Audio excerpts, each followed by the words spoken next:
তথাপি যিনি আগলে রাখিলেন মোরে, আমি তাহার প্রাণ করিব নাশ। সম্পত্তির থেকে বঞ্চিত করে তুমি করিলে মোর সর্বনাশ। কথাটা বলতে বলতে আততায়ী নিজের হাতে একটা অত্যন্ত মজবুত এবং সাদা রঙের দড়ি দিয়ে সুনিপুণভাবে ফাঁস দিতে শুরু করলে। দড়িটা যে কুণ্ডলি পাকিয়ে তৈরি করা হচ্ছে কারোর প্রাণনাশের আশায়, সেটা কি সে জানে? আততায়ীর মুখে খেলা করছে একটা হিংস্র কুকুরের ন্যায় হাসি। তার মুখ উজ্জ্বল। এত বছরের অপেক্ষার ফল আজ সে হাতে নাতে পেতে চলেছে। পাশে সোফার উপর পড়ে থাকা একটি বয়স 50-এর মোটাসোটা লোক অচৈতন্য অবস্থায় বিড়বিড় করে বলছে, কে তুমি? কি চাও? কি চাও? চাই, হ্যাঁ হ্যাঁ চাই তো, তোমার প্রাণ চাই হে প্রিয়। আমি এখন নেশায় বুধ, চোখে স্পষ্ট দেখতে পাচ্ছি না কিছু। তোমার গলার স্বর তো পরিচয় দিচ্ছে তুমি একজন শিক্ষিত যুবক। তবে তবে আমার সাথে তোমার কি শত্রুতা? হ্যাঁ, শত্রুতা আছে, নিশ্চয়ই শত্রুতা আছে। না হলে এই দড়িটাকে দেখো, কেমন সে নিজে নিজেই তোমার গলায় জড়িয়ে যাবে বলে প্রাণপণে তৈরি হচ্ছে। দেখো দেখো দেখো। তোমার কি চাই? কি চাই বলো? টাকা, বাড়ি, গাড়ি, সম্পত্তি সব তোমায় লিখে দেব। আমায় এবারের মতো ছেড়ে দাও, ছেড়ে দাও আমায়। ছাড়তে তো আমি আসিনি দিগ্বিজয় অধিকারী। তুমিও আজ থেকে 20 বছর আগে আমার বাবাকে ছাড়োনি হে। তবে তোমায় আজ কি করে ছাড়া যায়? আমি কিছুই বুঝতে পারছি না। তুমি কি বলতেটা কি চাইছো? কে তোমার বাবা? কি তোমার পরিচয়? পড়বে, খুব তাড়াতাড়ি মনে পড়বে। তোমার গলার মধ্যে যখন এই দড়িটা আষ্টে পৃষ্ঠে তোমায় তীব্র যন্ত্রণাদায়ক বেদনা দেবে, গলার হাড় তীব্র আক্রোশে ভেঙে যাবে, জিভটায় কুকুরের মতো লক লক করতে করতে বাইরে ঝুলবে, তখন ঠিক মনে পড়বে দিগ্বিজয় অধিকারী, সব মনে পড়বে তখন। ওই 20 বছর আগের ঘটনা তো কারোর জানবার কথা নয়। আমি ক্ষমা প্রার্থী, আমায় ছেড়ে দাও। বাড়ি, গাড়ি, ব্যাংক ব্যালেন্স সব তোমায় লিখে দেব, কথা দিচ্ছি আমি। হে পালন কর্তা, আমাকে তুমি যথেষ্ট শিক্ষা দিয়েছ জীবনের চরম হতাশা বাঁচার রসদ। আমি পুরো জন্ম জন্মান্তরেও তোমার এই ঋণ ভুলিতে পারিব না। তাই তোমাকে মুক্তি দিলাম। ছেড়ে দাও। ঈশ্বরকে স্মরণ করো হে, ঈশ্বরকে স্মরণ করো। কথাটা শেষ করার আগেই লোকটা তীব্র গতিতে দড়িটার ফাঁসটা পরিয়ে দিল লোকটার গলায়। সঙ্গে সঙ্গে লোকটা তীব্র গতিতে নিজের হাত পা ছুটতে শুরু করল। যন্ত্রণায় কাতর উল্টে যাওয়া আরশোলা যেমন নিজেকে সোজা করতে শরীরের সমস্ত শক্তি লাগিয়ে হাত পা ছুটতে থাকে, ধনী ব্যবসায়ী, বড় এক 5 তারা হোটেলের মালিক দিগ্বিজয় অধিকারীও নিজেকে বাঁচানোর আপ্রাণ চেষ্টা করল।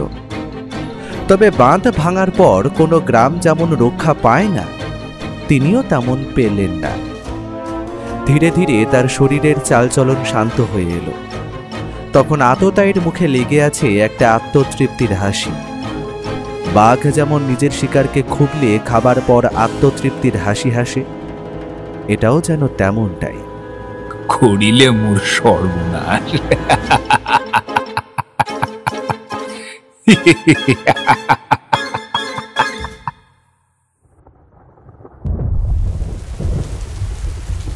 স্বচ্ছ জানালার কাঁচ সরিয়ে একটানা বৃষ্টির ঝমঝম শব্দ উপভোগ করতে করতে পুঁটিরামের হাতের চায়ে চুমুক দিতে দিতে খবরের কাগজের পাতা উল্টাচ্ছি। বঙ্গবার্তার এই কাগজটা অবশ্য কালকে, কারণ আজ এখনো খবরের কাগজ এসে পৌঁছায়নি। কারণটা অবশ্য বৃষ্টি হলেও হতে পারে। ব্যোমকেশের অবশ্য খবরে তেমন কোনো আগ্রহ নেই, শুধু একটি বিষয় ছাড়া, বিজ্ঞাপনের পাতা।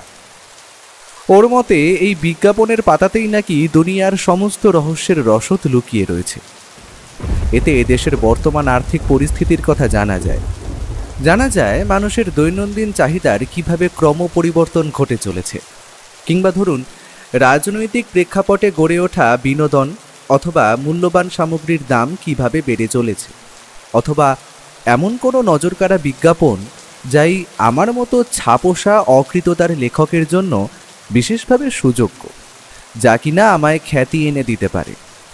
ওইসব ছেড়ে অন্য একটা বিজ্ঞাপনের দিকে চোখ গেল। যাওয়া মাত্র বিজ্ঞাপনটা পড়তে লাগলাম। অদ্ভুত খবর। মাছে ভাতে বাঙালি নামক 5 তারা হোটেলের মালিক দিগ্বিজয় অধিকারী তার নিজের বাগান বাড়িতে আত্মঘাতী হয়েছেন। হত্যার কারণ অবশ্য গলায় ফাঁস লাগিয়ে সিলিং দিয়ে ঝুলে পড়ার কথা বলা হয়েছে। ভদ্রলোকের বয়স লেখা হয়েছে প্রায় 50 বছরের কাছাকাছি। টাকা পয়সার কোনো অভাব না থাকলেও এমন আত্মহত্যার কারণ যে কি সেটা পুলিশ অনুমান করতে পারছে না। তবে শেষে একটা নতুন ব্যাপার উদ্ধার করে পুলিশ। মৃত্যুর আগে লোকটা নাকি নিজের দ্বিতীয় পক্ষের স্ত্রীকে নিজের ফোন থেকে ছোট একটা মেসেজ করে, যেখানে লেখা ছিল তিনি এই জীবন শেষ করে দিচ্ছেন। বিজ্ঞাপনের গোটা ফিরিস্তি শুনে ও মুচকি হেসে সিগারেটে টান দিয়ে বলল, ভাইয়া, বিজ্ঞাপনের খবরটা শুনে একটু খারাপ লাগছে, কারণ মাছে ভাতে বাঙালি নামক এই হোটেলটা খুব জনপ্রিয় আমাদের কলকাতার মানুষের কাছে তো বটেই, তবে বিদেশিরা বাইরে দিয়ে এলে তারাও সেই হোটেলেই খাবার খেতে পছন্দ করতেন। আমি কয়েক মাস আগে একটা পার্টিতে আমন্ত্রিত হয়ে সেখানে গিয়েছিলাম। সত্যি অত্যন্ত সুস্বাদু মাছের উপকরণ সব, তার মধ্যে সর্ষে ইলিশটার কথা তো আর বললামই না। এক কথায় বলা যায় মাছে ভাতে বাঙালি নামটা সার্থক, এরা আমাদের বাঙালি খাবারকে বিশ্বের কাছে এগিয়ে দিচ্ছিল। খবরটা শুনে মর্মাহত হলাম, কারণ এই সমস্ত বড় ব্যবসা মালিক না থাকলে শেষ হয়ে যাবার চিন্তা থাকে একটা। আমারও তাই মতামত। তবে নিজে গিয়ে একবারও খাওয়া হলো না, এটাই যা দুঃখ। খবরটা তো কাল বেরিয়েছিল, এতক্ষণে আশা করা যায় হোটেল কর্তৃপক্ষ হোটেল বন্ধ করে দিয়েছে। ভাইয়া, তোমার ওই ইচ্ছে বোধ করি পূরণ হলো না আর। হ্যাঁ, আমারও তাই বিশ্বাস। কিন্তু ভাগ্যদেবী যদি একটুকু আমার ওপর সদয় হতেন। আর কি বলি। কি আলোচনা হচ্ছে দুই বন্ধুতে ঠাকুরপো?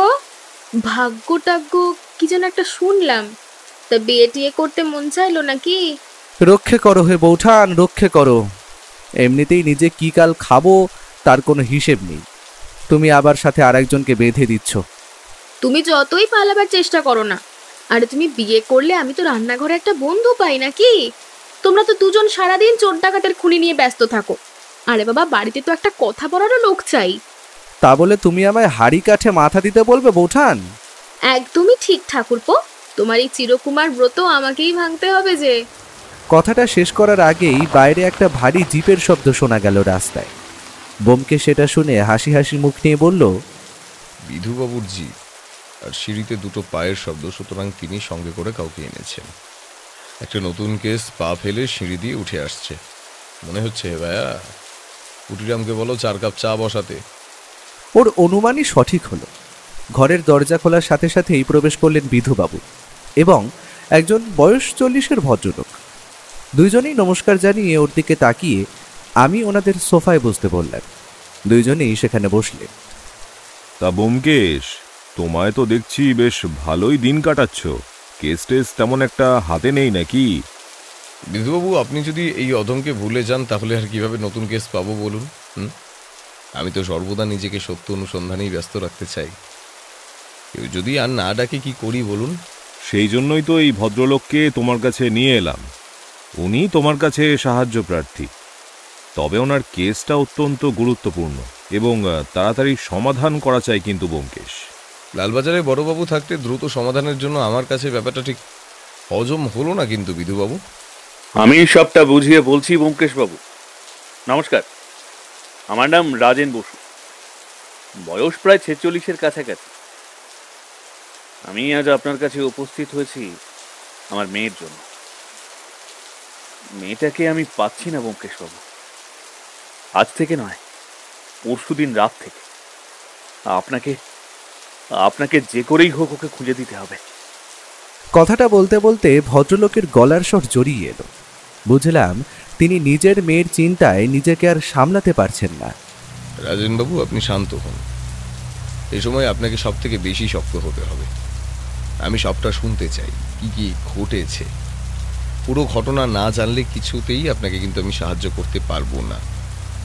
আপনি যতটা জানেন ততটা খুলে বলুন আমায়। আমি নিজের সাধ্য মতো চেষ্টা করব আপনার মেয়েকে খুঁজে বের করার।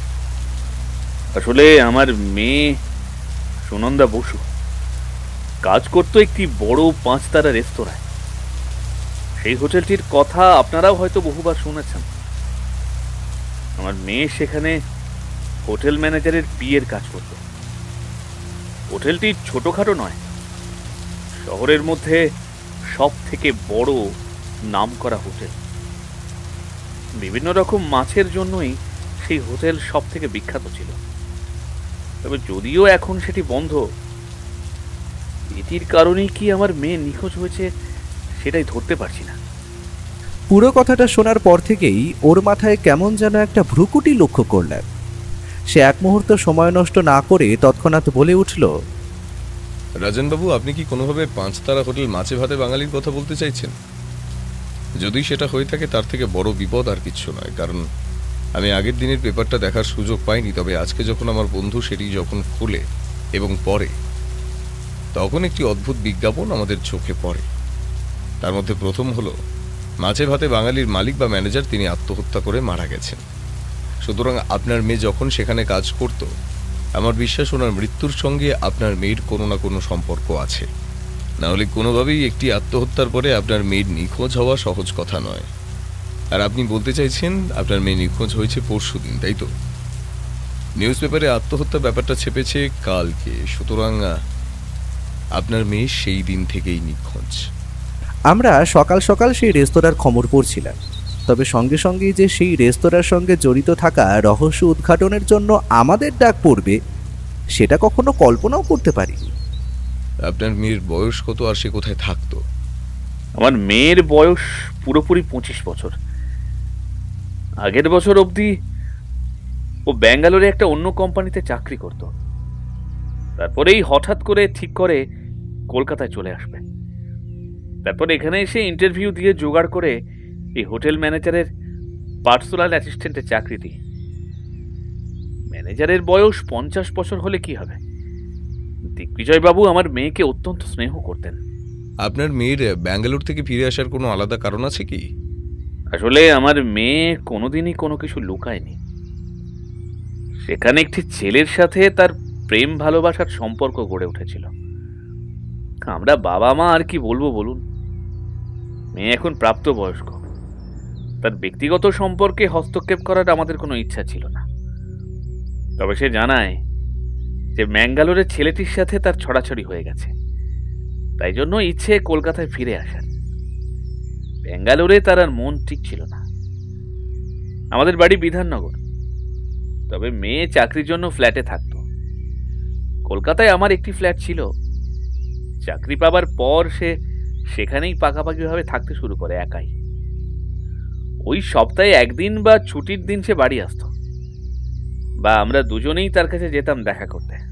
আচ্ছা রাজেনবাবু, একটা কথা বলুন তো, যে ছেলেটির সঙ্গে আপনার মেয়ের সম্পর্ক ছিল সে কি কোনোভাবে প্রতিশোধ নেওয়ার চেষ্টা করতে পারে? বা ধরুন আপনার মেয়ে কোনোভাবে অন্য ছেলের সঙ্গে, মানে বুঝতেই পারছেন আর কি। আপনার অনুমানটা কোন দিকে আমি বুঝতে পারছি। তবে মেয়ে আমার অত্যন্ত বুদ্ধিমতী। নিজের মাকে না জানিয়ে কোনোদিন সে এত বড় সিদ্ধান্ত নেবে না, কারণ আমরা কোনোদিন তার কোনো সম্পর্কে বাধা দিইনি। সে জানতো যদি কোনো ছেলের সাথে তার সংসার পাতার ইচ্ছে প্রকাশ করে তবে কেউ বাধা দেবে না। সুতরাং ওই দিক দিয়ে আপনি নিশ্চিন্ত থাকতে পারেন। তাহলে আপনি বলতে চাইছেন কোনো শত্রু নেই, অপরদিকে সে অন্য কোথাও চলেও যায়নি এবং কোনো বন্ধুর বাড়িতেও নেই। মেয়েটা রাত দুপুরে উবে গেল নাকি? হ্যাঁ, কিছু তো একটা গন্ডগোল আছে, হিসেব যে মিলছে না। আচ্ছা বিধুবাবু, আমরা ধরে নিচ্ছি মেয়েটি অপহরণ বা নিখোঁজ হয়েছে, এর সঙ্গে কি কোনোভাবে আত্মহত্যার ব্যাপারটা জড়িত বলে আপনি মনে করছেন? ব্যোমকেশ, আত্মহত্যার দিন আমি এবং আমার পুলিশ বাহিনী নিজে গিয়ে লোকটার তদন্ত করেছি। আমাদের তো এটা সাধারণ আত্মহত্যাই মনে হয়েছে। আপনি লাশটা নিজের চোখে দেখেছেন বলছেন, তবে তো আপনাকে কয়েকটা প্রশ্ন করার দরকার আছে। স্বাচ্ছন্দ্যে করতে পারো। আচ্ছা বিধুবাবু, আপনি সেদিন যে লাশটা দেখতে গেলেন তখন নিশ্চয়ই লাশটিকে সিলিং ফ্যানের সঙ্গে ঝুলতে দেখেছেন। লাশটির গলার দড়ির ফাঁস সামনের দিকে ছিল না উল্টো দিকে? হঠাৎ এই প্রশ্ন কেন বুঝতে পারলাম না। আমার যতদূর মনে পড়ছে উল্টো দিকে ছিল। তুমি কি আত্মহত্যার ব্যাপারটা সন্দেহ করছো নাকি? বিধুবাবু, আপনি ভুল করছেন। এটা কোনোভাবেই একটি আত্মহত্যার ব্যাপার হতে পারে না। এই ঘটনার পোস্টমর্টম রিপোর্ট কোথায়? আত্মহত্যা না অন্য কিছু? বা তুমি বলতে চাইছো যে খুন? সেটা তো আর পোস্টমর্টেম রিপোর্ট না দেখা অবধি বলা যাবে না ব্যোমকেশ। রিপোর্ট আমরা কখন পাবো আশা করছেন? আমি কিন্তু কেসটার মধ্যে গভীর কোনো ষড়যন্ত্রের গন্ধ পাচ্ছি বিধুবাবু। আর এই ঘটনার সঙ্গে সুনন্দা অপহরণের ব্যাপারও জড়িয়ে থাকতে পারে। সবটাই কিন্তু আমাদের খুঁজে বার করতে হবে অতি শীঘ্রই। আপনারা যা করবেন করুন, কিন্তু আমার মেয়েকে কোনোভাবে খুঁজে দিন। রাজেনবাবু, ভেঙে পড়ার কিছু নেই, তবে এক্ষেত্রে আপনাকে আমি একটা কথা বলতে পারি। আপনি শুধুমাত্র আমার কাছে এসে যে পুরো ব্যাপারটা লুকোতে চাইছেন সেটা আমি বুঝতে পেরেছি। কম বয়সী মেয়ে, তার উপর এত বড় ঘটনা, সেটি মেয়েটির ভবিষ্যতের জন্য খারাপ। তবে আমি বলি কি, আমি এবং পুলিশ একসঙ্গে এই কেসটির তদন্ত আমরা করতে চাই। লোক জানাজানি হবেই, তাতে কিচ্ছু করার নেই। আমরা ব্যাপারটা যতটা পারবো গোপনীয় রাখার চেষ্টা করব। ঠিক আছে ব্যোমকেশবাবু, আপনারা আপনাদের কাজ শুরু করে দিন। আপনি খারাপভাবে নেবেন না রাজেনবাবু। আসলে পুলিশের কাছে এমন অনেক পদ্ধতি বা যন্ত্র আছে যার দ্বারা আপনার মেয়েকে অতি সত্বর খুঁজে পাওয়া সম্ভব, যেটা আমার পক্ষে অসম্ভব। আর এখন আপনার মতে আপনার মেয়ের উদ্ধার হওয়াটা আগে জরুরি। দুই দিক দিয়ে তদন্ত হলে সেটা আপনার জন্যই মঙ্গলজনক। তবে তুমি এখন বলতে চাইছো যে দিগ্বিজয় অধিকারী খুন হয়েছেন, আত্মহত্যা নয়। এর কারণটা কি জানতে পারি? আমরা কিন্তু ওনার অ্যাক্টিভ সিম কার্ড থেকে শেষ ওনার স্ত্রীকে পাঠানো আত্মহত্যার ইচ্ছার মেসেজ আমরা উদ্ধার করেছি। আমার অনুমান খুব সহজ। যদি কেউ আত্মহত্যা করে তখন বেশিরভাগ সময় আত্মঘাতী মানুষটি তার দড়িটা বাঁধার সময় সামনের দিকে থাকে। সুতরাং দড়িটার ফাঁসও পড়বে সাধারণত সামনের দিকে। আর আততায়ী যদি খুন করে তবে সে করবে পেছন দিক থেকে দম বন্ধ করে। সেক্ষেত্রে পাকা আততায়ী না হলে কিন্তু ফাঁসের দড়ি পেছনে থাকাই স্বাভাবিক। সুতরাং এটা খুন। আমার অনুমান যদি সঠিক মনে না হয়, রিপোর্ট আসা অবধি অপেক্ষা করুন, আসল সত্য জানতে পারবেন। এখন তবে আমাদের প্রথম করণীয় কাজ কি তোমার মতে? অত্যন্ত গুরুত্বপূর্ণ প্রশ্ন। আমাদের প্রথম কাজ এখানে খুনের সত্যতা বা খুনের কেস সলভ করা নয়। যে খুন হয়েছে সে আর ফিরে আসবে না, কিন্তু সুনন্দা নামের মেয়েটির কিছু হলে আমরা কিন্তু নিজেদের ক্ষমা করতে পারবো না। এখনই তৈরি হয়ে নিন। আমরা প্রথমে মাছে ভাতে বাঙালি হোটেলে আগে যাব জিজ্ঞাসাবাদ করতে। সেখান দিয়ে যদি কোনো তথ্য আবিষ্কার হয়, দ্বিতীয় যাব রাজেন বসুর ফ্ল্যাটে যেখানে সুনন্দা থাকত। সেইখানে গিয়ে তথ্য প্রমাণ পাওয়ার প্রবণতা খুব বেশি। ভাইয়া, তুমিও তৈরি হয়ে নাও, আমরা এখনই বেরোবো। বেশি কথা বলে আর সময় নষ্ট করলাম না আমরা। ও বলার সাথে সাথেই তৈরি হয়ে নিলাম। বিধুবাবুর জিপেই যাওয়া স্থির হলো। আমাদের বাড়ির দিয়ে 5 তারা হোটেলে পৌঁছতে সময় লাগলো ওই মিনিট 15 মতো। স্বাভাবিকভাবে হোটেলটা এখন পুরোপুরিভাবে বন্ধ রয়েছে, তবে ভিতরের কর্মচারীরা নিজেদের কাজ করে চলেছে। আশা করি অফিসিয়াল কাজ সব বন্ধ, যেহেতু মালিক সদ্যগত হয়েছে। সবাইকে ভিতরে আসতে দেখে দরজা দিয়ে একজন লোক আমাদের দিকে এগিয়ে এলেন। তারপর বললেন, আপনাদের তো ঠিক চিনতে পারলাম না। দিগ্বিজয়বাবুর মৃত্যুর পর তো পুলিশ ওনার বাড়ি এবং এই হোটেলের একবার তল্লাশি করেই গেছে, তবে আরো কিছু জানার আছে আপনাদের? ও কোনো রকম ভনিতা না করেই তৎক্ষণাৎ বলে উঠল, তোমাদের হোটেলে কাজ করতো একটি মেয়ে, তার নাম সুনন্দা বসু। পরশুদিন রাত থেকে তাকে খুঁজে পাওয়া যাচ্ছে না। তোমরা যদি তার ব্যাপারে কিছু জেনে থাকো তবে আমায় বলো, এবং তার যদি কোনো ওয়ার্কিং ডেস্ক বা নিজস্ব কোনো রুম থাকে অফিসে, তবে আমাদের সেটা একবার দেখতে হবে। এবং অফিসে তার যদি কোনো ভালো বন্ধু থেকে থাকে তবে তার সঙ্গেও আমরা কথা বলবো, কারণ না, মেয়েটিকে খুঁজে পাওয়া অত্যন্ত দরকারি। কি, সুনন্দা নিখোঁজ হয়েছে? এ তো বড় অদ্ভুত ব্যাপার হলো। সে তো কোথাও কাউকে না বলে যাওয়ার মতন মেয়ে নয়। হোটেলে সবার সাথে তার ভালো সম্পর্ক ছিল, তবে তার মধ্যে আকাশ বলে সমবয়সী ছেলে তার সাথে বন্ধুত্বপূর্ণ সম্পর্ক ছিল তার। আপনারা তার সঙ্গে কথা বলে দেখতে পারেন, সে যদি কিছু জেনে থাকে। আর আপনারা যদি ওনার ওয়ার্কিং ডেস্কটা একবার দেখতে চান তবে চলে আসুন, আমি নিজে দেখাবো। আকাশ নামক ছেলেটিকে আগে খবর দাও তাড়াতাড়ি। আর এই হোটেলে এখন বর্তমান মালিককে? শুনলাম তো পুরো হোটেলটা একবার তল্লাশি চালানো হয়েছে পুলিশের তরফ থেকে। এখন এই হোটেলের বর্তমান মালিক বা কাজ চালানোর জন্য থাকবেন দিগ্বিজয়বাবুর দ্বিতীয় পক্ষের স্ত্রী নীলিমা বসু এবং নীলিমার ভাই আছে, যারা দুইজনেই একসাথে এখন হোটেলের কাজ দেখাশোনা করছেন। দিগ্বিজয়বাবুর কোনো নিজস্ব সন্তান? হ্যাঁ, সে থাকবে না কেন, প্রতাপ আছে তো। তবে সে বাপের বিজনেস কিছু দেখতে চায় না, হোটেলের কাজে সে ইন্টারেস্টেড নয়। তার নাকি সফটওয়্যারের বিজনেস করার ইচ্ছা। টাকা চাওয়া নিয়ে বাপের সাথে কতবার তো কত কথা কাটাকাটি হয়েছে, আমরা নিজেদের কানে শুনেছি। তাই আমাদের বিশ্বাস ব্যবসার দিক ওনার ছেলে দেখবেন না। বলাও যায় না, সম্পত্তি পেলে হয়তো এই হোটেল অন্য কারোর কাছে বিক্রি করে দেবে। আপনারা আমায় ডেকেছেন শুনলাম, কেন, কিছু কি হয়েছে? হ্যাঁ, তোমার সমবয়সী বন্ধু সুনন্দা যে আমাদের হোটেলে কাজ করত, তাকে নাকি খুঁজে পাওয়া যাচ্ছে না। ওনারা তার জন্য তোমাকে কিছু প্রশ্নের উত্তর জিজ্ঞাসা করবে, যতটা তুমি জানো ওনাদের সাহায্য করো। এ কি বলছেন? সুনন্দা তো পরশুদিনও অফিসে এসে কাজ করে গেল। সে আমার অফিসের কলিগ বটে, তবে তার থেকে বেশি আমি কিছু জানি না। তবে পরশুদিন রাতের বেলার দিকে সে আমাকে একটা অদ্ভুত মেসেজ পাঠায়। আমি তখন অতটা গুরুত্ব দিইনি, কারণ সে মাঝে মাঝেই মজা করত। এই যে সেই মেসেজ। এই বলে সে নিজের মোবাইলটা আমাদের দিকে বাড়িয়ে দিল। সেখানে চ্যাটে দেখা যাচ্ছে লেখা রয়েছে, all victory in huge travel, something wrong. এটাই শেষ মেসেজ, এবং সেটা দেখলাম পাঠানো হয়েছে 7টা বাজার ঠিক 5 মিনিট আগে। সেটা দেখে ও বলল, ঠিক আছে, এখানের কাজ মোটামুটিভাবে শেষ। আমাদের এবার সুনন্দার ওয়ার্কিং ডেস্কটা দেখাও তো। আকাশ নামক ছেলেটি আমাদের সেখানে নিয়ে গেল। ও এবং বিধুবাবু দুজনেই চারপাশটা খুঁজে দেখল, তবে সেই রকম কিছু আবিষ্কার করতে পারলো বলে তো মনে হলো না। এমন সময় হঠাৎ করেই আকাশ একটা ব্যাপার লক্ষ্য করে বলল, সুনন্দার ওয়ার্কিং ডেস্কে তো ওর ল্যাপটপটা থাকার কথা ছিল, সেটা তো দেখছি না। সে কিন্তু খুব প্রয়োজন না হলে সেই ল্যাপটপটি নিয়ে বাড়ি যায় না। আমি বুঝতে পারলাম ও ব্যাপারটা ভালো করে মাথায় গেঁথে নিল। তারপর আমরা এগিয়ে গেলাম রাজেন বসুর ফ্ল্যাটের উদ্দেশ্যে। ফ্ল্যাটের নিচে পৌঁছবার সাথে সাথেই রাজেনবাবুর মুখটা কেমন যেন লাল হয়ে উঠল। বুঝলাম তিনি নিজের মেয়ের নিখোঁজ হয়ে যাওয়ার ব্যাপারটা সবাইকে জানাতে চান না, তাই হয়তো লজ্জায়। সে যাই হোক, ফ্ল্যাটের নিচের দারোয়ান আমাদের হাতে ঘরের চাবি তুলে দিল। আমরা আর দেরি করিনি, তাড়াতাড়ি ঘরের দরজা খুলে প্রবেশ করলাম ফ্ল্যাটের ভিতরে। তবে তেমন কিছু উদ্ধার করা গেল না। একটা মেয়ের ঘরে সাধারণত যা থাকার সেটিই আছে। তবে ও তল্লাশি করে জানালো ঘরেও তার ল্যাপটপটি নেই, সুতরাং তার ল্যাপটপটি মিসিং। আমরা ফ্ল্যাট বন্ধ করে বেরিয়েই আসছিলাম, এমন সময় ফ্ল্যাটের অপর প্রান্তের ঘরটির থেকে বেরিয়ে আসলেন একজন বয়স 50-এর মহিলা। আরে রাজেন বাবু, দেখছি আপনি অনেকদিন পর তো। কাল দিয়ে তো আমি সুনন্দাকে দেখতেই পাচ্ছি না। সে কি কোথাও গেছে নাকি?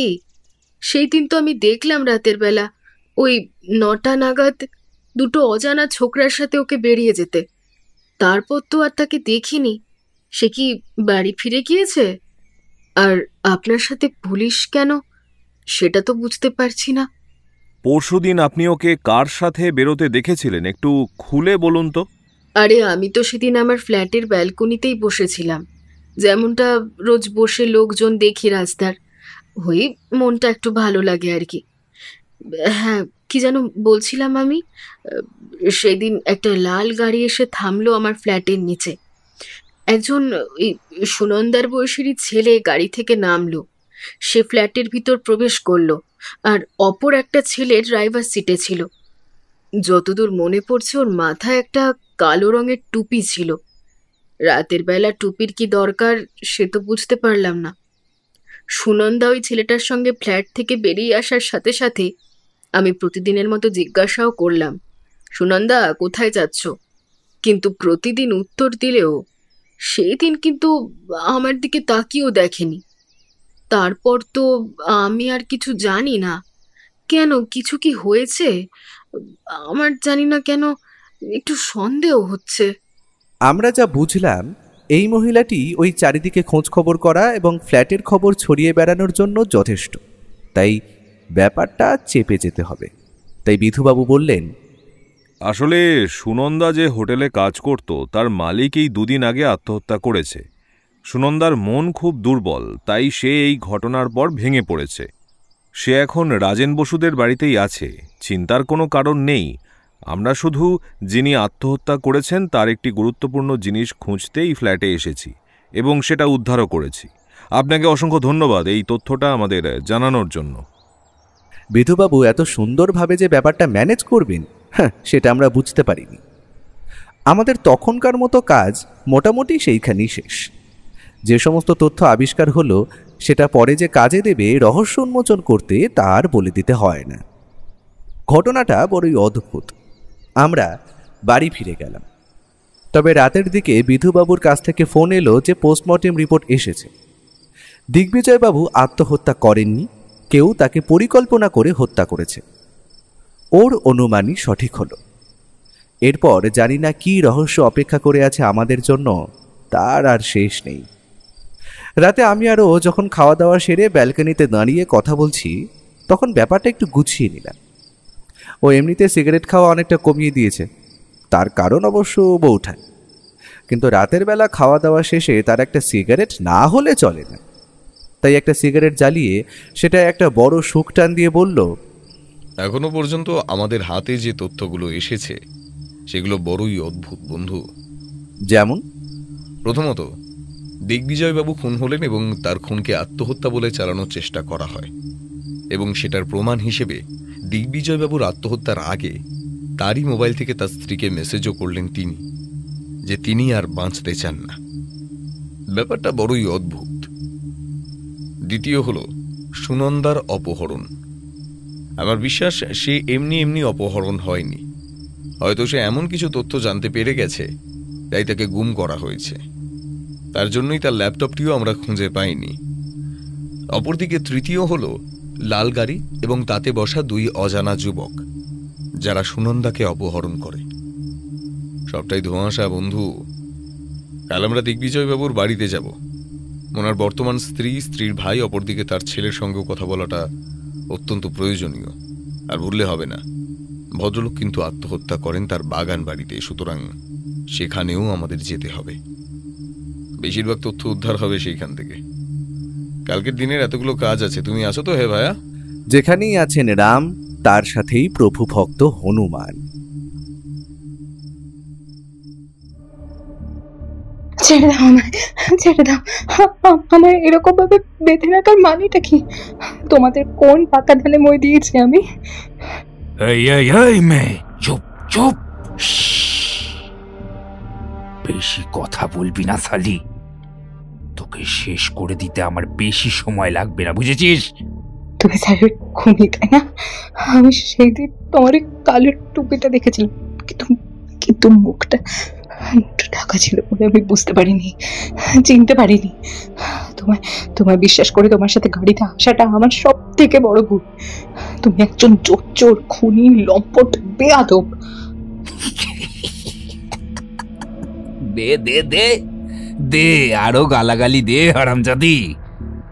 তুই হয়তো ভুলে যাচ্ছিস, তোর সাথে কিন্তু অনেক খারাপ কিছু আমি করতে পারি। তোকে মেরে পুঁতেও দিতে পারি। কাকপক্ষীতেও জানতে পারবে না কোথায় গেল সুনন্দা বসু। কপ্পুরের মতো উড়ে যাবি এই দুনিয়া থেকে। আমার ভিতরের শয়তানটাকে জাগাস না। খেতে দিচ্ছি, খা, জ্বালাস না আমাকে। স্যারকে তো শেষ করেছো, তাহলে তোমার আর আমার থেকে কি চাই? আমায় ছেড়ে দাও না। তোকে ছেড়ে দিলে যে আমি ফেঁসে যাব। তুই নিজের চোখে সবটা দেখেছিলি, তাই তো? আমি জানি। সময় আসুক, চিন্তা নেই। তোকেও তোর বসের কাছেই পাঠিয়ে দেব রে ছোকরি। খুব পিড়িত ছিল না তোর সাথে ওই বুড়োটার? দ্বিতীয়বার একটা কম বয়সী মেয়ের সাথে বিয়ে করেও বুড়োর রস মেটেনি, আবার তোর সাথেও? হ্যাঁ, তাই না? তাই না, নষ্টা মেয়ে ছেলে? মুখ সামলে কথা বলো। উনি আমার পিতার মতো স্নেহ করতেন। স্নেহ দেখাচ্ছে? স্নেহ? সব শালা তোকে খাবার ফাঁদ পাচ্ছিল ওই বুড়ো। ওকে তুই কতটা চিনিস? সেই ছোট থেকে দেখছি আমি। লজ্জা করে না তোমার? লজ্জা? হ্যাঁ, লজ্জা? দাঁড়া দাঁড়া, তোকে দেখাচ্ছি লজ্জা। বেশি কথা, বেশি কথা। কথাটা বলার সাথে সাথেই তীব্র গতিতে কয়েকটা চর থাপ্পড় বসিয়ে দিল লোকটা সুনন্দার মুখ লক্ষ্য করে।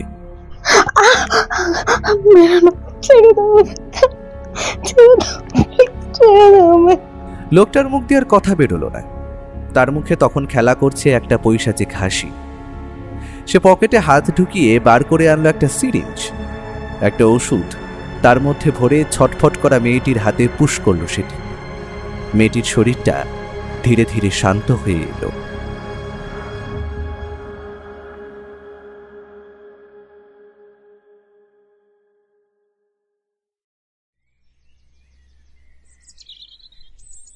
সেদিন সকাল সকাল ঘুম ভাঙল পাখিদের কলকাকলিতে। ও আগে উঠেই তার সমস্ত যোগ ব্যায়ামের কাজ সেরে নিয়েছে। আমি উঠে তার কাছে গিয়ে একটা বড়সড় হাই তুলে বললাম, তা ভায়া, প্রথমে কোন দিকে যাবে বলে ঠিক করলে?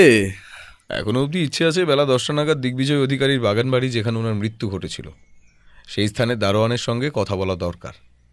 এতটা পাহারা থাকা সত্ত্বেও অতটাই অনুপ্রবেশ ঘটল কিভাবে? বুঝলাম। আর তারপরেই আশা করি আমরা যাব দিগ্বিজয় অধিকারীর দ্বিতীয় পক্ষের স্ত্রী নীলিমা অধিকারীর সাথে কথা বলতে, তাই তো? আমার হিসাব বলে আজ রবিবারও আছে, সুতরাং আমরা দিগ্বিজয়বাবুর ছেলে প্রতাপবাবুর সঙ্গেও দেখা হওয়ার সম্ভাবনা রয়েছে। আর নীলিমা দেবীর ভাই তো আশা করি ওই বাড়িতেই আছেন। অপরদিকে বাড়ির সমস্ত কর্মচারীদেরও বয়ান নেব। তার জন্য তো পুলিশের সাহায্য লাগবে। হে বিধুবাবু আমাদের সঙ্গে ওই 11টা নাগাদ দেখা করবেন। আমরা একসঙ্গেই দিগ্বিজয়বাবুর বাড়িতে যাব, তাতে কাজটা সহজ হবে। তোমার কি বিশ্বাস সুনন্দা নামের মেয়েটিকে অপহরণকারীরা সঠিকভাবে রেখেছে তো? তার কোনো ক্ষতি হোক সত্যিই আমরা চাই না।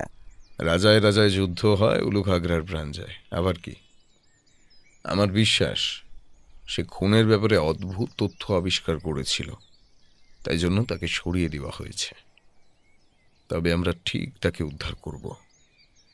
আমরা সকালের খাবার এবং চা খেয়ে তৈরি হয়ে বেরিয়ে পড়লাম একটা ট্যাক্সি নিয়ে দিগ্বিজয়বাবুর বাগান বাড়ির উদ্দেশ্যে।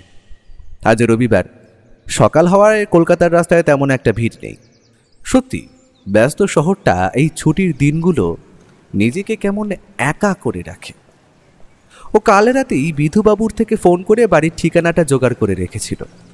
আমি এইসব কথা ভাবছি, হঠাৎ করেই এমন সময় ও হাসি হাসি মুখে বলল, বুঝলে ভায়া, আমার হিসাব বলছে কোনো টিকটিকি আমাদের পেছনে লেগেছে। ওকে বুঝতে দেওয়া যাবে না আমরা ব্যাপারটা লক্ষ্য করছি। আমি পেছনে ফিরে রাস্তার দিকে তাকানোর মতো বড় ভুলটা করতেই যাচ্ছিলাম, হঠাৎ ওর দিক থেকে ধমকের সুরে ভেসে এলো, পেছনে তাকালে ওরা বুঝে যাবে, দেখার দরকার নেই। একটা লাল রঙের গাড়ি, ড্রাইভারের মুখে মাস্ক আর মাথায় একটা কালো রঙের টুপি, অনেকক্ষণ ধরেই আমাদের পেছনে আছে। আমাদের ড্রাইভার কয়েকবার সাইড দিলেও সে এগিয়ে যায়নি, সুতরাং আমার অনুমান ভুল হবার প্রশ্নই আসে না। আমরা ঠিক 15 মিনিটের মাথায় নামলাম দিগ্বিজয়বাবুর বাগান বাড়ির বড় গেটের সামনে। লাল রঙের গাড়িটা আর দেখতে পেলাম না। বাড়ির পাঁচিল বেশ উঁচু, আর ভিতরে একটা ফোয়ারা এবং বড় বাগান লক্ষ্য করলাম। বাড়ির গেটে কোনো দারোয়ানকে না দেখে আমরা একটু হতাশ হলাম বটে, তবে ওর দিকে তাকিয়ে দেখি সে হাসি হাসি মুখ করে এগিয়ে যাচ্ছে বাড়ির উল্টো দিকের একটি চায়ের দোকানে। চায়ের দোকানে লোকজন তেমন একটা নেই। সে ধীরে সুস্থেই দোকানি লোকটিকে প্রশ্ন করল, এই বাড়িটির দারোয়ান কোথায় গিয়েছে বলতে পারবেন? আমার অত্যন্ত দরকার আছে তার সঙ্গে। চায়ের দোকানের লোকটা পেছনের দিকে কাঠের তক্তার উপর বসা একটা লোককে দেখিয়ে দিল। সেই লোকটি আমাদের দিকে এগিয়ে এসে নিজেকে দারোয়ান বলে পরিচয় দিল। তবে পোশাকের বাহার দেখে একে দারোয়ান বলতে আমার কেমন যেন লাগছে। সে যাই হোক, ও তাকে উদ্দেশ্য করে বলল, আচ্ছা, তোমার সঙ্গে একটু কথা বলার আছে, তোমার মনিবের মৃত্যুর ব্যাপারে। এখানে বলবে না একান্তে? তা বাবু, আপনারা বুঝি পুলিশের লোক? না, ধরতে পারো। আমরা তোমার মনিবের ব্যাপারটা তদন্ত করছি। আপনারা ওপারে বাড়ির বারান্দায় চলুন, সেখানে কথা হবে। বলে লোকটি রাস্তার দিকে পা বাড়ালো, আর আমরা তার পেছন পেছন। তবে এমন একটা ঘটনা যে ঘটে যাবে তা আমি স্বপ্নেও কল্পনা করতে পারিনি। ব্যাপারটা আমার চোখের সামনে এতটা তাড়াতাড়ি বা আকস্মিকভাবে ঘটল তা বলার আমার ভাষা নেই। কারণ দারোয়ান লোকটা রাস্তা পার করে ওপারের দিকে যেতে যাবে, ঠিক সেই সময় অপর দিক থেকে তীব্র গতিতে একটা লাল গাড়ি ধেয়ে এলো তার দিকে। ও যে কতটা চনমনে তখন সেটা লক্ষ্য করলাম আমি। সে এক লাফে গিয়ে ধাক্কা মারল লোকটাকে, সঙ্গে সঙ্গে সেও ডিগবাজি খেয়ে পড়ল পাশের রাস্তায়। লাল গাড়িটা ততক্ষণে দ্রুত গতিতে পাশ কাটিয়ে হারিয়ে গিয়েছে অপর কোনো গলির মধ্যে। দারোয়ানের হাতে পায়ে ভালো মতো কয়েকটা জায়গায় ছড়ে গেছে। আমি বুঝতে পারলাম কেউ বা কারা চায় না আমরা এই দারোয়ানের সাথে কথা বলি, তাই তারা পুরোপুরিভাবে এই দারোয়ানটিকে শেষ করে দিতে চেয়েছিল। কি রহস্য লুকানোর চেষ্টা করা হচ্ছে এখানে? আমরা কি পারবো সেই রহস্যের সমাধান করতে? সে যাই হোক, ও এখন লোকটার হাতে এবং পায়ে ছড়ে যাওয়া জায়গাগুলোয় ফার্স্ট এড করে দিল। একটা মলম এবং হালকা জল খেয়ে লোকটা একটু ধাতস্থ হয়েছে। এতক্ষণ সে একটা ভয়ের ঘোরের মধ্যে ছিল। হয়তো মৃত্যুকে এতটা কাছের থেকে সে কোনোদিন দেখেনি। ও সময় নষ্ট না করে তার উদ্দেশ্যে প্রশ্ন করল, তোমার মনিব যে খুন হলো তার খবর কি তুমি রাখো? সেদিন তো তুমি পাহারায় ছিলে, তাই না? তোমায় টপকে এতটাই অনুপ্রবেশ করে খুনটা করলো কিভাবে? পুলিশের সন্দেহের তালিকায় তুমিও কিন্তু আছো। যদি কিছু জানো বলে ফেলো, না হলে হাজতবাস থেকে কিন্তু কেউ আটকাতে পারবে না। এ কি বলছেন বাবু? মনিব তো খুন হয় নাই, তিনি তো আত্মহত্যা করেছেন। আর আমি মুখ্য সূক্ষ্ম মানুষ, কিছুই জানি না। সকালে ডিউটি করতে আসি, বিকালের মধ্যেই কাজ শেষ করে ফিরে যাই। পুলিশের পোস্টমর্টম রিপোর্ট এসে গেছে, ওনাকে কেউ খুনই করেছে, এটা প্রমাণিত। তুমি থাকতে খনিতে প্রবেশ করা মানে এটা তো তোমার গাফিলতির জন্য, এবং এসবের জন্য তো তোমার জেলও হতে পারে। দারোয়ান লোকটা এবার কাঁদো কাঁদো গলায় বলল, বাবু, আমি কি করব বলুন? মনিব তো যেমনটা মাঝে মাঝেই আসতেন এই বাড়িতে, তেমনই এলেন সেই দিনও। আমার ডিউটি ততক্ষণে শেষ। এর পরের রাতের দারোয়ান তখন আসতে আধা ঘন্টা বাকি। মনিব প্রতিদিনের মতো আমায় আনতে পাঠালেন, মানে পানীয়। বুঝতেই পারছেন, কাজ শেষে আমি বকশিস কিছু উপরি পাই এই কাজের জন্য। তাই আধা ঘন্টার জন্য বাবুকে বাড়িতে রেখে আমি বেরিয়েছিলাম একটু। আর সেই আধা ঘন্টার মধ্যে খুনি লুকিয়ে প্রবেশ করেছিল বাড়ির ভেতরে, আর সে লুকিয়ে ছিল বাড়ির কোনো কোনায়। তুমি কাজ শেষ করে বেরিয়ে যাওয়ার পর হয়তো কাজটা সারে সে। তা মনিবের আত্মহত্যার খবরটা যখন তুমি পাও তখন তুমি কোথায় ছিলে? কাজ শেষ করে বাড়ি যাই আমি, তারপর একটু তাস পিটাইতে বের হই। লাশ তো আবিষ্কার করে রাতের দারোয়ান, সেই পুলিশকে ফোন করে ডেকে আনে। আমি এর মধ্যে নেই বাবু, আমি যা জানি সবটা আপনাদের বললাম। আমায় ছেড়ে দিন এবার। ঠিক আছে, এখন জানলাম, তবে কাজ ছেড়ে বা শহর ছেড়ে পালাবার চেষ্টা করো না, তাতে তোমারই মঙ্গল। আজুটি কেমন? তুমি এই ওষুধগুলো লাগাতে থাকো, সেরে যাবে। আমরা বাড়ির গেটটা খুলে বাইরে বেরিয়ে আসতেই দূরের গলিতে আবার লক্ষ্য করলাম সেই লাল গাড়িটাকে। আমাদের দেখেই সে গলির মধ্যে দ্রুত গতিতে মিলিয়ে গেল। ও খালি হাসি মুখে বলল, চায়ের দোকানে চলো, ওখানে একটা সিগারেট ধরি, একটু চা খাই। ততক্ষণে আশা করি বিধুবাবু জিপ নিয়ে চলে আসবেন, তারপর একসঙ্গে দিগ্বিজয়বাবুর বাড়ির দিকে যাওয়া যাবে। কোন দারোয়ানের কথা শুনে কি বুঝলে? একটা ব্যাপার খুব স্পষ্ট, যে লোকটা খুন করেছে সে দিগ্বিজয়বাবুর উপর নজর রাখছিলেন, বা তার কাছের কেউ। কারণ দিগ্বিজয়বাবু ঠিক কোন সময় বাগান বাড়িতে আসেন এবং দারোয়ান কতটুকু সময় বাড়ির বাইরে থাকে সবটা সে জানত। দারোয়ানও তো এই ব্যাপারে জড়িয়ে, আততায়ীকে সাহায্য করতে পারে। কথাটা উড়িয়ে দেওয়া যায় না, তবে আমি মানুষ চিনি, এটা ঘটার সম্ভাবনা খুবই কম। আর এই গরিব মানুষগুলোর কাছে টাকা কম থাকতে পারে, তবে এদের মতো বিশ্বস্ত মানুষ কিন্তু খুব কম হয়। যাই হোক, দেখা যাক। ওই তো বিধুবাবুর জিপ আসছে। বিধুবাবুর জিপে করে আমরা পৌঁছলাম দিগ্বিজয়বাবুর নিজস্ব বাড়িতে। রাস্তায় আস্তে আস্তে ও বিধুবাবুকে বলল, বিধুবাবু, আমার বিশ্বাস আমাদের উপর কেউ নজর রাখছে। একটু আগে সে আমাদের জখমও করার চেষ্টা করে। একটা লাল রঙের গাড়ি এবং মুখে মাস্ক পরা, কালো টুপি পরা লোক। তার মানে বলছো গাড়িটার উপর নজর রাখবো, তাই তো? ওটাকে ধরা আমাদের পক্ষে কোনো ব্যাপার নয়। না, একদমই না। এই কাঁচা কাজটা করবেন না, কারণ প্রথমত যে আমাদের ফলো করছিল সে সতর্ক হয়ে যাবে। অপরদিকে আপনি তাকে ধরলেও প্রমাণের অভাবে ছেড়ে দিতে বাধ্য হবেন। সুতরাং আমাদের পাকাপাকিভাবে কাজটা করতে হবে। দিগ্বিজয়বাবুর এই বাড়িটা দেখে বুঝলাম ওনার টাকা পয়সার কোনো দিক থেকেই কোনো অভাব ছিল না। গ্যারেজে এবং বাইরে মোট মিলিয়ে 7 থেকে 8টা গাড়ি দাঁড়িয়ে থাকতে দেখলাম।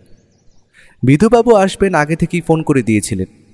আমরা বাড়ির ভেতর গিয়ে বৈঠকখানায় বসতেই একজন কম বয়সী ছেলে আমাদের দিকে এগিয়ে এলো।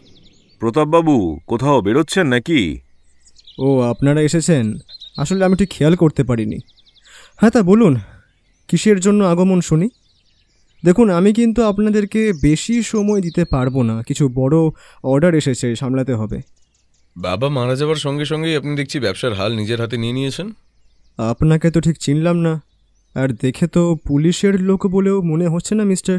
এই অধম একজন সত্যান্বেষী, আপনারা যাকে পোশাকি ভাষায় গোয়েন্দা বলেন। কি দিনকাল পড়েছে। বলি, পুলিশের আজকাল বুদ্ধির বড্ড অভাব পড়েছে নাকি, যে ভাড়াটে গোয়েন্দাদের দিয়ে কাজ করাতে হচ্ছে। বিধুবাবু এবং ও দুইজনেই অপমানটা স্রেফ হজম করে নিল। ও বলল, আপনার বাবার মৃত্যুতে তো দেখছি আপনি তেমনভাবে শোকাহত নন, তো এটার কারণ কি জানতে পারি? আর ব্যবসার অর্ডার বলতে আপনি কি হোটেলের কথা বলছেন? জানতো, আপনার মতো এমন টিকটিকি রোজ দেখি আমি।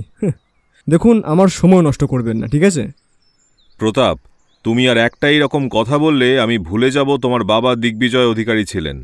রাস্তা দিয়ে হাত করা পরিয়ে টানতে টানতে থানায় নিয়ে যাব, সেটা ভালো হবে না আশা করি। আর সবথেকে বড় কথা হলো, তোমার বাবা যে খুন হয়েছেন সেই খবর কি তুমি রাখো? উনি এটি আবিষ্কার করেছেন প্রথম। ছেলেটা এবার একটু নরমভাবে বলল, আমায় ক্ষমা করবেন, কিন্তু বাবা খুন হয়েছেন এটা কি করে হতে পারে? পোস্টমর্টেম রিপোর্ট তাই বলছে, তাই আমাদের সরাসরি তদন্তে নামতে হচ্ছে। আর এই বাড়ির সবাইকে আমাদের সাথে কথা বলে সাহায্য করতে হবে কেসটার জন্য। আমার আগের দুটো প্রশ্নের উত্তর কিন্তু আমি এখনো পাইনি প্রতাপ।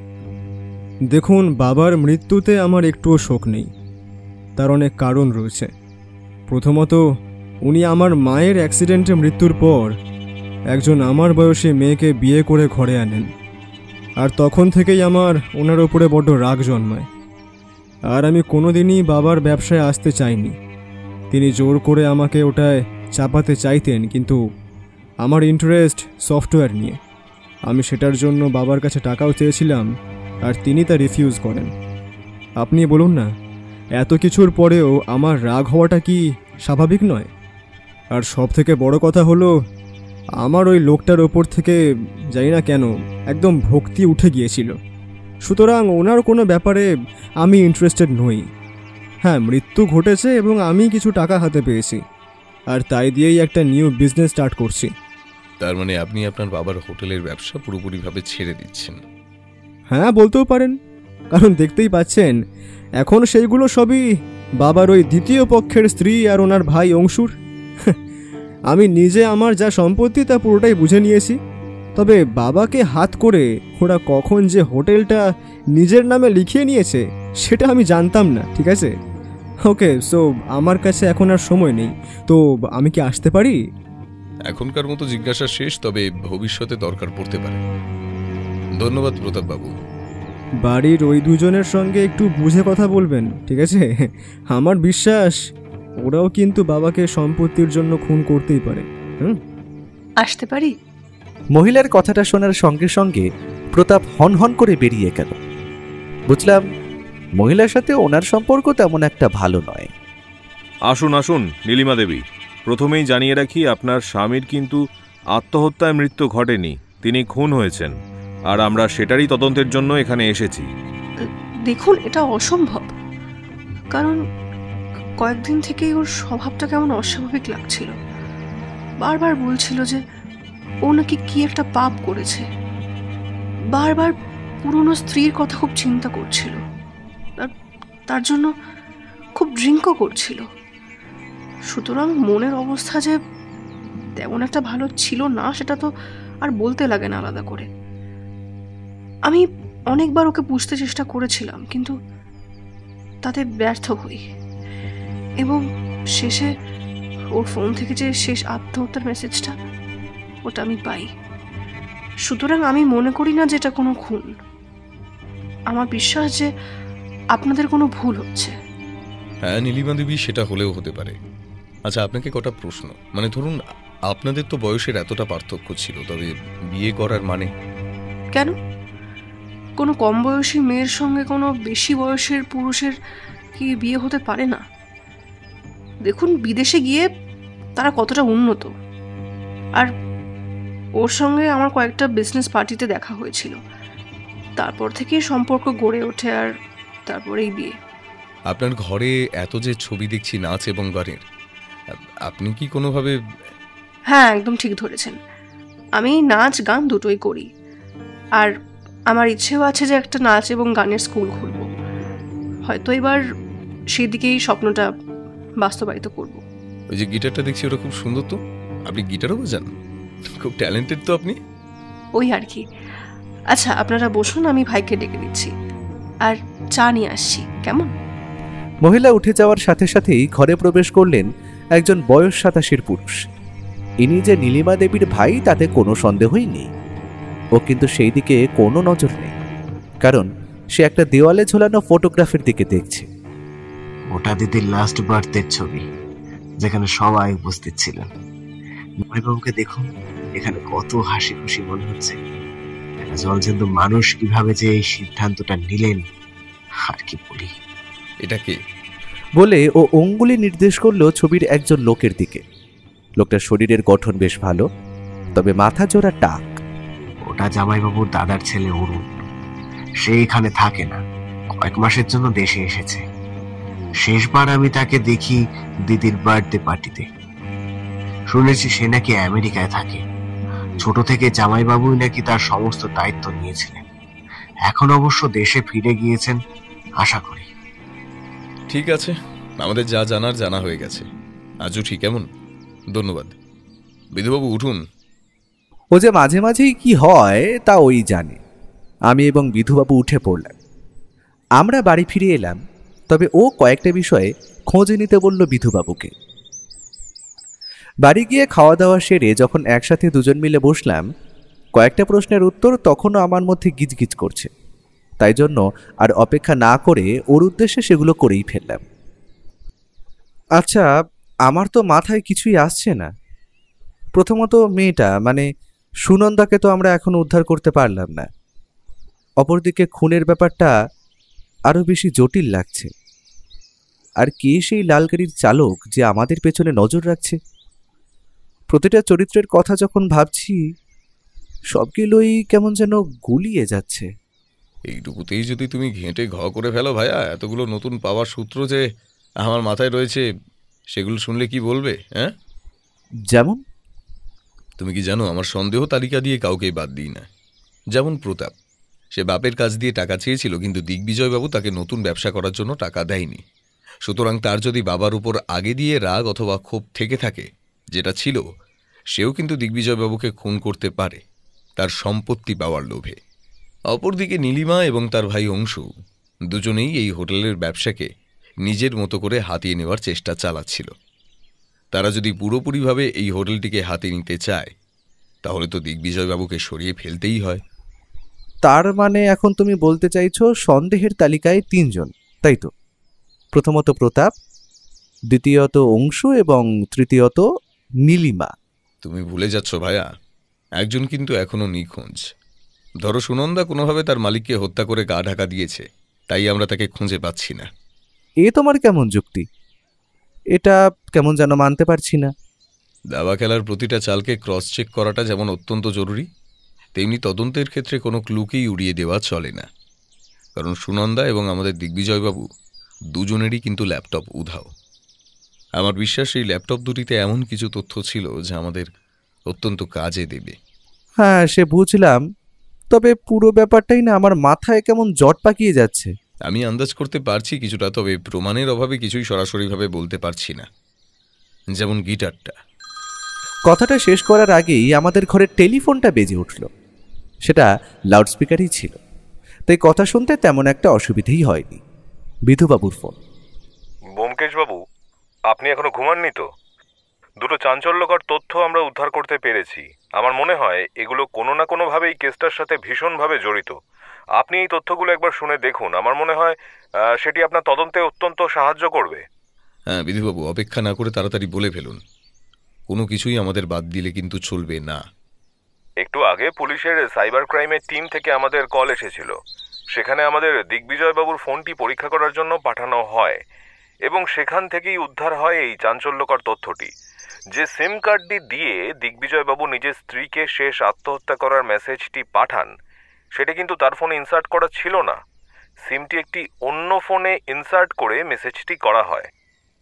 তার মানে আপনি বলতে চাইছেন যে মেসেজটি আপনারা ফোন মেমোরিতে না, সিম মেমোরি থেকে উদ্ধার করেছেন, আর মৃত্যুর আগে সেই সিমটি অন্য ফোনে স্থানান্তরিত করা হয়েছিল। Very strange. প্রথম তথ্য গেল এটা। তারপরও আরেকটি তথ্য আবিষ্কার করেছি আমরা। দিগ্বিজয়বাবুর হোটেলের আকাশ নামক ছেলেটি বিকেলের দিকে ফোন করে থানায় এবং সেই দেয় এই তথ্যটি। বলে ফেলুন কি সেই তথ্য। কথাগুলো বলার সময় ওর গলার স্বর যে একটু উত্তেজিত সেটা ধরতে পারলাম। আকাশ ছেলেটি ফোন করে জানায় যে অংশুবাবু নাকি বিকেলে একজন মারোয়ারি শেঠকে নিয়ে তাদের হোটেলে আসেন। কথাবার্তা শুনে বোঝা যায় যে সেই মারোয়ারি শেঠ নাকি হোটেলটি কেনবার জন্য দেখতে এসেছিলেন। সুতরাং বলাই যায় অংশু এবং নীলিমা দেবী গোপনে হোটেলটি বেচে দেওয়ার পরিকল্পনা করছেন।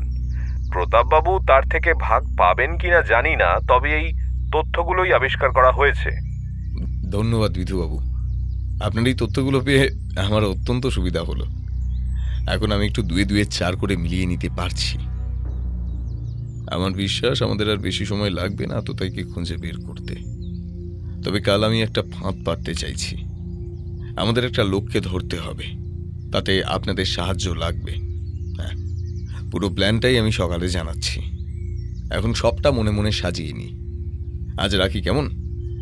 ও যে কোন প্ল্যানের কথা বলছে সেটা কিছু ধরতে পারলাম না, তবে ও যে কিছু একটা আন্দাজ করতে পারছে তা ওর মুখে খেলতে থাকা হাসিই বলে দিচ্ছে। এখন দেখা যাক সে কি করতে চাইছে। আমার তো আর অপেক্ষা করা ছাড়া আর কোনো উপায় নেই। ভাইয়া, ঘুম থেকে ওঠো, কত ঘুমোবে আর? চলো, কটা বাজে? বাজে কি ভালো, তোমায় আর সেই হিসেব রাখতে হবে না। উঠে পড়ো, তাড়াতাড়ি বেরোতে হবে আজ তোমায়। আমায় বলতে? কোথায় যাবে? যাবে তুমি ভাইয়া, আমি নয়। সকাল সকাল ঘুম থেকে তুলে মস্করা করছো? না না, মস্করা করো না, ওঠো ওঠো, তাড়াতাড়ি ফ্রেশ হও। সবটা বলছি খুলে। তবে তার আগে আমাদের বাড়ির জানালা দিয়ে দূরের ওই গাড়িটা চেনা চেনা লাগছে কিনা দেখো তো। দাঁড়াও, দেখছি। সত্যিই তো, ওর কথাই ঠিক। আমাদের বাড়ির থেকে প্রায় অনেকটাই দূরে বড় রাস্তার মোড়ে সেই লাল রঙের গাড়িটা দাঁড়িয়ে আছে। সুতরাং সে নজর রাখছে আমরা কোথাও যাব কি না। সবটাই তো বুঝতে পারলাম, তবে তোমার প্ল্যানটা কি বলো তো? গাড়িটাকে পাকড়াও করার প্ল্যান নাকি? সেই তো আমরা যদি ওকে ধরি, প্রমাণের অভাবে তো ছেড়ে দিতে হবে। এতটা কাঁচা কাজ আমি করবো ভেবেছো? চুপচাপ তৈরি হয়ে নাও। আমি পোশাক দিচ্ছি আর বিধুবাবুকে সবটাই বলা আছে। ভয় পাবে না। আজ আমি তোমার সঙ্গে থাকছি না, ঠিক সময়ে আমি আত্মপ্রকাশ করব। ও যে কি করতে চাইছে কিছুই মাথায় ঢুকছে না। তবে কয়েক মিনিটের মধ্যে ফ্রেশ হয়ে চা খেয়ে আমায় ওর নিজের একটা পোশাক দিয়ে দিল। তারপর সমস্ত ব্যাপারটা ঠিকমতো বুঝিয়ে দিল। আমিও ব্যাপারটা শুনে মোটামুটিভাবে প্রস্তুত এই অভিযানটায় ওকে সাহায্য করতে। ওর বলা কথা মতো আমি খাওয়া দাওয়া শেষ করতেই আমাদের বাড়ির বাইরে একটা পুলিশ জিপ দাঁড়িয়ে থাকতে দেখলাম। সেটাই যে বিধুবাবু থাকবেন না তা আগে থেকেই ঠিক করা ছিল। আমি তাড়াতাড়ি একাই গাড়িতে উঠে বসলাম। সাথে সাথেই কম বয়সী পুলিশ ছোকরা ধীরে ধীরে জিপ স্টার্ট দিল। আমাদের গাড়ি এগিয়ে চলল বড় রাস্তার দিকে। সবটাই আগে দিয়েই ঠিক করা ছিল। তবে আমি আর চোখে চেয়ে দেখে নিলাম ইঁদুর গর্তে পা দিয়েছে, কারণ লাল গাড়ির লোকটা আমাকে ও মনে করে আমার গাড়ির পিছু নিয়েছে। আর সেটাই হলো সবথেকে বড় নৈতিক জয় আমাদের, কারণ লাল গাড়ির পেছনে অন্য সাদা রঙের ট্যাক্সিতে ততক্ষণে বিধুবাবু এবং ও লাল গাড়িটার পেছনে ধাওয়া শুরু করেছে। যে ফাঁদ পাতা হয়েছিল আদতাই তাতে যে এতটা সহজে পা দেবে সেটা আমি জানতাম। একেই হয়তো বলে চোরের ওপর পাটপাড়ি। আমাদের যেমনটা কথা ছিল সেই মতো আমাদের গাড়ির ড্রাইভার বড় রাস্তায় পড়ার সাথে সাথেই চো চো করে তীব্র গতিতে ছুটিয়ে দিল আমাদের বাহন। ছেলেটা কম বয়সী হলে কি হবে, তার গাড়ি চালানোর হাত অত্যন্ত পাকা। আমি পেছনে লক্ষ্য করলাম লাল গাড়িটাও স্পিড বাড়িয়ে আমাদের গাড়ির অনেকটাই পেছনে এসে গেছে। ঠিক এমন সময় পেছনের ট্যাক্সি গাড়ি থেকে চোঙা জাতীয় জিনিসের চিৎকার করে বিধুবাবু বললেন, সামনে লাল গাড়ির ড্রাইভার যেই হন, গাড়ি থামান, আপনাকে পুলিশ চারিদিক থেকে ঘিরে নিয়েছে, পালাবার পথ নেই। লাল রঙের গাড়িটার ড্রাইভার এখন হয়তো বুঝতে পেরেছে তার পেছনে পুলিশ লেগেছে এবং সে ফাঁদে পড়েছে, তাই সে আমাদেরও আগে নিজের গাড়িটা তীব্র গতিতে ছুটিয়ে দিল। আমাদের পুলিশ জিপটা ওটার পেছনে পড়লো বটে, তবে পুরনো হওয়ার কারণে সেটার মতো অত জোরে ছুটতে পারলো না। কিন্তু ততক্ষণে ওদের ট্যাক্সিটা আমাদের পাশ কাটিয়ে এগিয়ে গেছে লাল গাড়িটাকে ধাওয়া করে। রাস্তার অন্যান্য গাড়িকে কাটিয়ে আমাদের গাড়িগুলো যে অদ্ভুতভাবে লাল গাড়িটার পেছনে ধাওয়া করছে, এটা দেখেই আমার মন কেমন রোমাঞ্চে ভরে উঠেছে। এটা যেন কোনো হিন্দি ফিল্মের গোয়েন্দা গল্পের প্লট, যেখানে হিরো হলো আর আমি হলাম। থাক আর বললাম না, আমি আর ভাবতে পারলাম না। লাল গাড়ির ড্রাইভারকে বলা হচ্ছে গাড়ি থামান, না হলে আমরা গুলি ছুটতে বাধ্য হব। কিন্তু কথাটা শেষ করার আগেই দেখতে পেলাম ওদের ট্যাক্সিটা আস্তে আস্তে পথের মাঝখান থেকে একপাশে এসে চলা শুরু করলো, আর সেই গাড়ির জানলা দিয়ে মুখ বার করে হাতে রিভলভার তাক করে প্রস্তুত ও। ঘটনাটা দেখার পর রন্ধ্রে রন্ধ্রে শিহরণ আমার সারাটা শরীরে ছড়িয়ে পড়েছে, কারণ একটা নয়, পরপর দুটো গুলি ছুঁড়েছে ও। তার একটা গিয়ে লেগেছে চলন্ত লাল গাড়িটার টায়ারে। সঙ্গে সঙ্গে গাড়িটার টাল সামলাতে না পেরে নিয়ন্ত্রণ হারিয়ে ধাক্কা মারল পাশের একটা ল্যাম্প পোস্টে। লাল গাড়িটার বোনেট থেকে তখন উঠছে তীব্র ধোঁয়া। আমাদের দুটো গাড়ি তাড়াতাড়ি পাশে গিয়ে থামল সেটার। একসাথে 10-12 জন সশস্ত্র পুলিশ বাহিনী এবং ও ঘিরে নিল জায়গাটাকে। লাল গাড়ির চালকটির হালকা চোট লেগেছে বটে, তবে সে ভেতরে চুপচাপ বসেছিল। কয়েক মুহূর্তের মধ্যে পুলিশ এসে তাকে অ্যারেস্ট করে নিল। ও বিধুবাবুকে উদ্দেশ্য করে বলল, বিধুবাবু, আপনি বাবা জীবনকে এখনকার মতো ফার্স্ট এড দিয়ে সুস্থ করে তুলুন, তারপর সন্ধ্যার দিকে আসর বসবে দিগ্বিজয় বাবুর বাড়িতে। অপরাধী একজন নয়, পুরো ঘটনার পেছনে লুকিয়ে আছে গভীর ষড়যন্ত্র। সন্ধ্যায় সব রহস্যের উদ্ঘাটন ঘটবে আজ। এখন একে নিয়ে কি করব? সুনন্দাকে এই লোকটাই কিডন্যাপ করে লুকিয়ে রেখেছে কোথাও, আর মুখ থেকে কথা বার করতে আপনার মতো কি আর পারে বলুন বিধুবাবু? সুনন্দাকে আগে উদ্ধার করুন, তারপর বাকিটা বিকেলে বলছি। আমরা তখনের মতো বাড়ি ফিরে এলো। মনের মধ্যে চলছে হাজারো কালবৈশাখের ঝড়। ও যে কেন আমাদের হেঁয়ালির মধ্যে রাখে তা আমি কিছুতেই বুঝতে পারি না। সে যাই হোক, এখন সন্ধ্যা হওয়ার অপেক্ষা ছাড়া কোনো উপায় নেই।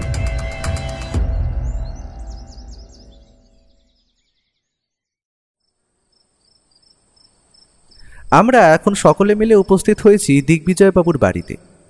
সেখানে উপস্থিত আছেন বিধুবাবু, দিগ্বিজয়বাবুর ছেলে প্রতাপ, তার স্ত্রী নীলিমা এবং নীলিমার ভাই অংশু।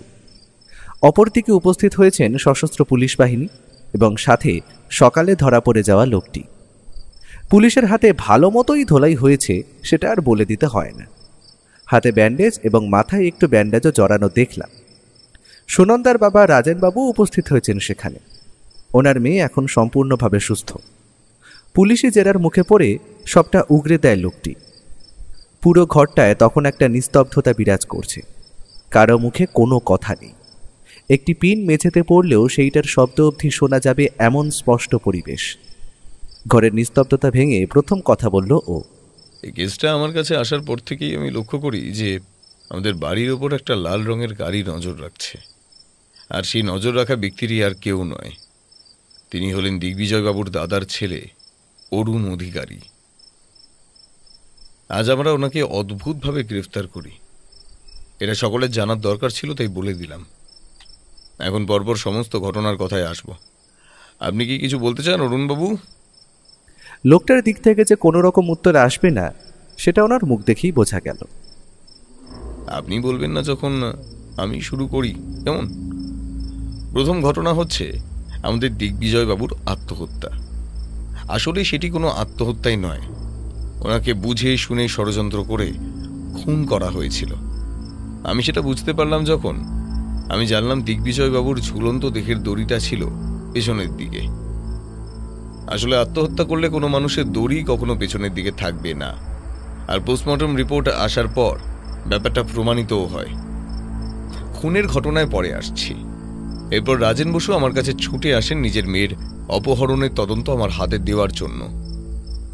আর সবথেকে বড় ব্যাপার আবিষ্কার করি যে দিগ্বিজয় বাবুর ব্যাপারে সুনন্দা অনেক কিছু জানত। সে ওনার পার্সোনাল অ্যাসিস্ট্যান্ট তো ছিলই। আমায় খারাপভাবে নেবেন না রাজেনবাবু, কিন্তু আমি বলতে বাধ্য হচ্ছি আপনার মেয়ের সঙ্গে দিগ্বিজয় অধিকারীর একটু অন্যরকম সম্পর্ক গড়ে উঠেছিল। এখানে প্রথমে আমি চলে যাব প্রতাপ বাবুর কাছে। আপনি বুঝতে পেরেছিলেন না যে আপনার মাকে খুন করা হয়েছিল? লুকোনোর চেষ্টা তো করেছিলাম, তবে আপনি যখন বুঝতে পেরেই গিয়েছেন তাহলে আর লুকিয়ে লাভ নেই ব্যোমকেশবাবু। হ্যাঁ, আমার বাবাই আমার মাকে খুন করেছিলেন এবং সেটাকে একটা অ্যাক্সিডেন্ট হিসেবে দেখিয়েছিলেন। গাড়ির ব্রেক ফেল ছিল আগে থেকেই, আর সেটা আমার বাবাই করিয়েছিলেন। আর এই সব কিছুর পিছনে কারণ একটাই ছিল, কারণ ওই নষ্টা মেয়ে ছেলেটা কি প্রেমের বশে যে ফাঁসিয়েছিল ওই নীলিমা আমার বাবাকে, তা আমি বলতে পারবো না। মায়ের শেষ কাজ সম্পূর্ণ হতে না হতেই তিনি বিয়ে করেন একে। বুঝতে পেরেছি, তুমি ঠিক কথাই বলেছ প্রতাপ। ওনারা মানে নীলিমা এবং তার ভাই দুজন মিলেই 1 বছর ধরে ফাঁসাচ্ছিলেন তোমার বাবাকে। নীলিমার ইচ্ছে ছিল সে শহরের বুকে বড় একটা নাচ এবং গানের স্কুল দেবে, অপরদিকে অংশুর টাকার লোভ ছিল। তাই দুইজনেই বিভিন্ন বিজনেস পার্টিতে যাওয়া শুরু করে আর প্রেমের জালে জড়িয়ে দেন দিগ্বিজয় বাবুকে। তিনি একটু কম বয়সী মেয়েদের প্রতি দুর্বল ছিলেন, সেটা আর বলে দিতে হয় না। শেষ অবধি নিজের স্ত্রীকে হত্যা করেন এবং বিয়ে করেন ওনাকে। মিথ্যা মিথ্যা মিথ্যা! ও আমাকে ভালোবাসতো আর নিজেই আমার নামে ওর পুরো একটা হোটেলের ব্যবসা তুলে দিয়ে গিয়েছিল। আপনি কি বলতে চান? হ্যাঁ, আমি খুন করেছি ওকে? এর কোনো প্রমাণ আছে আপনার কাছে? হ্যাঁ, ঠাকুর ঘরে গিয়ে আমি তো কলা খাইনি। আমি কি একবারও বলেছি আপনারা খুন করেছেন? ধৈর্য ধরুন, সব প্রশ্নের উত্তর পাবেন। তাহলে খুনটা ঘটলো কিভাবে? খুব ভালো প্রশ্ন বিধুবাবু। আমাদের দিগ্বিজয় বাবু রোজ বিকেলে ওনার বাগান বাড়িতে যেতেন ড্রিঙ্ক করতে, আর সেইটারই সুযোগ নেয় আততায়ী। আসলে আততায়ী জানতো যে ওনাকে মারার এর থেকে ভালো সুযোগ আর হবে না। আসলে ছোট থেকেই দিগ্বিজয় বাবুর উপর ওনার অত্যন্ত রাগ এবং ক্ষোভ ছিল। সেই দিনও দিগ্বিজয় বাবু ওনার বাগান বাড়িতে যান ড্রিঙ্ক করতে, আর সেই সময় ঘনিয়ে আসে তার শেষ নিঃশ্বাস। কারণ হিংস্র কুকুরের মতো পেছনেই অপেক্ষা করছিল আততায়ী। আষ্টে পৃষ্ঠে দড়ির ফাঁস জড়িয়ে খুন হন দিগ্বিজয় বাবু। কিন্তু সব থেকে অদ্ভুত ব্যাপার ঘটে সেই স্থানে, কারণ সেই সময় ওনার সঙ্গে ল্যাপটপে মিটিংয়ে ছিলেন সুনন্দা, আর পুরো খুনের ঘটনাটা সে দেখে এবং ছবিও তুলে রাখে তার ডিভাইসে। আর একটা বোকা কাজ করে বসে মেয়েটি। সে সেই প্রমাণ পুলিশকে না দিয়ে দেয় অংশুবাবুকে। সে তো জানতো না যে খুনি নীলিমা এবং তার ভাই তিনজনই জড়িত ছিল এই খুনের পেছনে। প্রত্যেকেরই চাই পুরো সম্পত্তি। এখানে সম্পত্তির পরিমাণ এতটাই বেশি যে তিনজনের সেটা ভাগ করতে অসুবিধা ছিল না, আর সেটা ভাগ বাটোয়ারা হতো লিগ্যাল উপায়, কারণ স্বামীর মৃত্যুর পর বর্তমান স্ত্রী মালিক হবেন। তবে এইখানেই আবির্ভাব হয় এই অধমের। আর আমি কিছু কিছু সূত্র ধরে ফেলি। যেমন আমি খবর পাই অংশুবাবু তলে তলে একজন মারোয়ারি শেঠকে হোটেলটা বিক্রি করে দিতে চাইছিলেন। ওনার হয়তো সেই হোটেলটি চালাতে পারবেন না বলে একটা লিগ্যাল উপায় দেখিয়েই সেটি বিক্রি করে পুরো টাকাটা হাতিয়ে নিয়ে পালাতে চাইছিলেন। তবে হোটেলের একজন বিশ্বস্ত স্টাফ আমাকে এই সূত্রটা জানায়, আর সবটা আমি তক্ষুনি বুঝতে পারি। ব্যোমকেশ, এখনো আমরা এটা বুঝতে পারলাম না যে খুনটা কে করেছে। এবার সবশেষে আসল প্রশ্নের উত্তরের পালা। আচ্ছা অরুণবাবু, আপনি তো আমেরিকায় থাকেন, তবে এখানে এসে আবার ফিরে না যাওয়ার কারণটা কি জানতে পারি? কি বলবেন না? ঠিক আছে, আমি বলছি। ছোট থেকে কাকা সমস্ত খরচ দিয়ে ওনাকে বিদেশে পড়তে পাঠান। তবে এক কানাকুড়ীয় সম্পত্তি যেটা ওনার বাবার অংশে ছিল সেটি তিনি দেননি। তাই রাগে আর ক্ষোভে নিজের কাকাকেই হত্যা করলেন এই অরুণ অধিকারী। আর সবথেকে বড় ইন্টারেস্টিং ফ্যাক্ট হলো উনি ওনার কাকার আত্মহত্যাকে পুলিশের কাছে প্রমাণ করার জন্য কাকার ফোন থেকে আত্মহত্যার মেসেজ পাঠাবেন ঠিক করেন।